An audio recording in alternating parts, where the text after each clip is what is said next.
So better asthma control basically means we don't want you to have any symptoms in the day, in the night. We don't want you to end up in hospital because of an exacerbation. We don't want you to ever need to use oral steroids where you're very unwell. And yeah, that's basically the main reason why we try to encourage good asthma care and management. So asthma gets worse. So asthma is an inflammatory response in your airways or in your lungs. And when you're unwell, you get a buildup of inflammation in your lungs, and that is what can cause you to have a wheeze. That is what can cause you to have a cough and to feel very unwell, whether you're exercising or at any point in your lifetime. And if you've got asthma, it is one of the main causes of exacerbations when you have buildup of inflammation.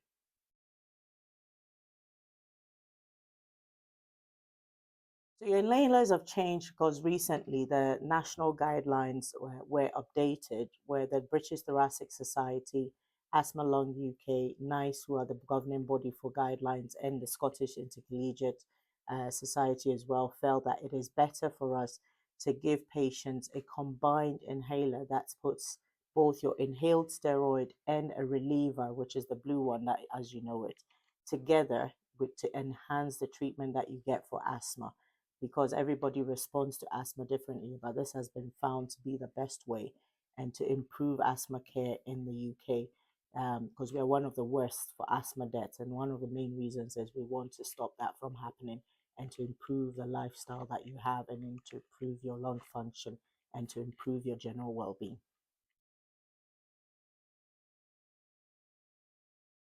So I mentioned maintenance in terms of how you use your inhaler, and that is where you need your inhaler on a daily basis.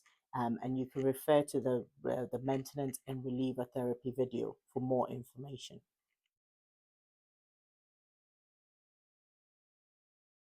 So this depends on how what you use your inhaler for. So some people have symptoms of asthma when they're exercising and only need it for exercising, and some patients also need it on a regular basis because they've got a cold or because they're of pollen or because they're constantly exercising. So it really depends on how and what you're doing that makes your asthma symptoms worse.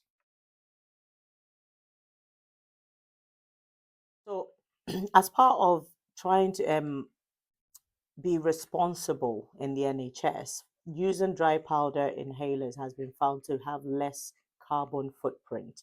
So it doesn't mean that we're giving you a cheaper inhalers, but it's actually we're trying to improve your asthma care as well as look after the environment.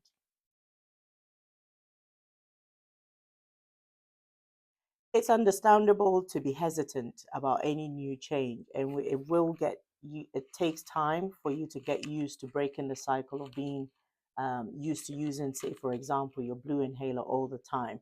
But it will take time, so I would encourage everyone to give it some time to get used to it, because once you're used to it, you will find it more beneficial in the end.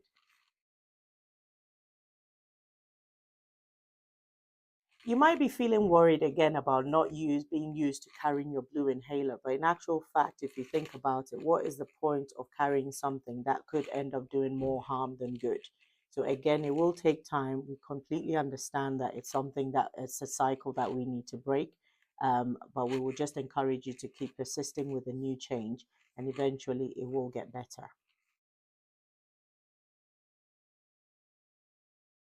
If you're having to use your blue or your reliever inhaler 3 or more times a week, we need to be seeing you. We don't want you to wait till you're very unwell before we get to see you.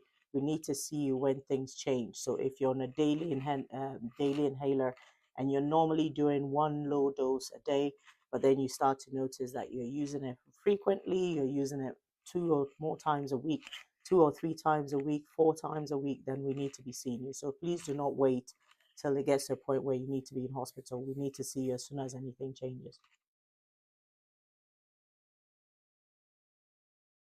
So if we're close, so your GP surgery is always the best. So First Forest Medical during the day, in the evenings or at the weekends, NHS 111, and it would either be a doctor or any of the nurses who are well trained in asthma care as well.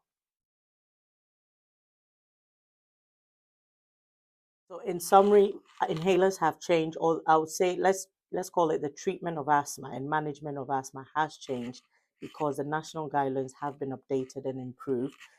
Because we want to improve and reduce the risk of you having an exacerbation. Because we also want to make it more flexible for you that instead of having two separate inhalers where you're trying to figure out which one am I meant to be using, you now have one inhaler which does both, or whichever way you use it. Like I said, you're either using it as a reliever or you're using the same inhaler as a maintenance as well. And ultimately, it's to make sure that you're much better, you're more improved. Your asthma symptoms are not causing you to have a less quality lifestyle, but actually to make things much better in the long run.